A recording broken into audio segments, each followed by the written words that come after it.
एक जंगल में एक हाथी रहता था। वो बहुत शैतान और गुस्सैल था। एक दिन गुस्से में आकर हाथी ने 4-5 पेड़ तोड़ दिए। उन्हीं पेड़ों में से एक पेड़ पर गौरैया का घोंसला था। पेड़ गिरते ही घोंसला टूट गया और उसके अंडे भी फूट गए। गौरैया रोते हुए बोली, ये हाथी अपने आप को क्या समझता है? इसके गुस्से से भले ही सारा जंगल डरता हो, लेकिन मैं इसे कभी माफ नहीं करूंगी।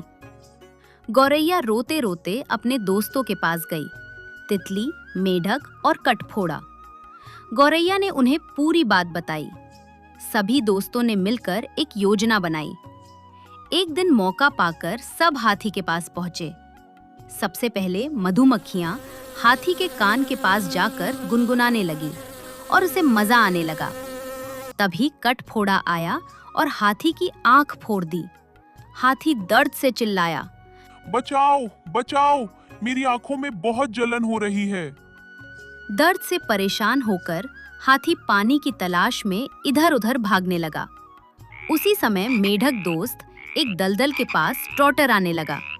हाथी ने सोचा, वहां पानी है। हाथी तेजी से आगे बढ़ा और सीधे दलदल में गिर गया। दलदल में फंसकर हाथी मर गया। इस तरह गौरैया ने अपने घोंसले का बदला ले लिया। चालाक लोमड़ी और कौवा। एक बार की बात है, जंगल में एक काला कौवा रहता था। एक दिन उसे रास्ते में एक बड़ा सा चीज का टुकड़ा मिला। कौवा बहुत खुश हो गया। वह चीज को अपनी चोंच में दबाकर तुरंत अपने घोंसले के पास एक ऊंचे पेड़ पर जाकर बैठ गया। उसी समय वहां से एक चालाक लोमड़ी गुजर रही थी।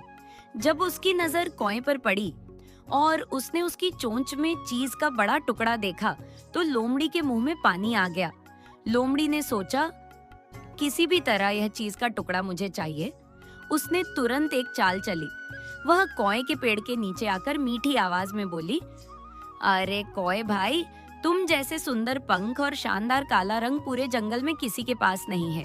मैंने सुना है कि तुम बहुत मधुर आवाज में गाते हो। तुम्हारी आवाज इतनी प्यारी है कि पूरा जंगल सुनने को तरस जाता है।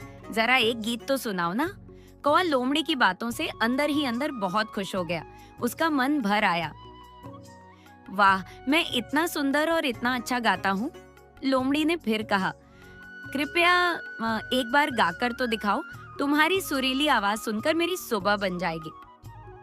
कौवा, जो पहले ही उसकी झूठी तारीफ से फूला नहीं समा रहा था, गर्व से गाने के लिए अपना मुंह खोलता है।